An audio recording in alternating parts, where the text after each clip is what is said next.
மகா, என் பொண்டாட்டி செஞ்சு தப்புக்காக நான் உங்ககிட்ட மன்னிப்பு கேட்டுக்கலாம். பயணம் பண்ணிச்சு. ஏங்க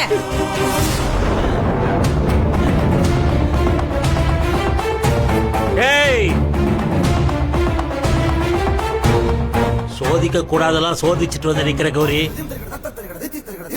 மருமகளா அவளை உனக்கு பிடிச்சாலும் பிடிக்கலனாலும் ஒரு பொண்ணா அவளுடைய மனசையும் உணர்வையும் புரிஞ்சுக்கிற அறிவு கூட இல்ல உனக்கு. அவ முகத்தை பாரு பாரு கௌரி.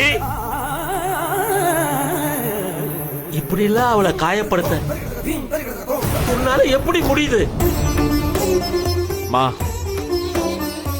உங்களையும் அவ அம்மாவையும் வேற வேறன்னு மகா நினைச்சு கூட பார்த்தது இல்ல. உங்க மேல அவ்வளவு மரியாதையும் பாசமும் வச்சிருக்கா. என்னைக்குதாம்மா அவளை புரிஞ்சுக்குவீங்க? நான் இந்த குடும்பத்துக்கு வாரிசு பெத்து தர மாட்டேன்னு சொல்லவே இல்லையே. 10 மாசம் 10 மாசம்னா நான் மனுஷியா இல்ல மிஷினா?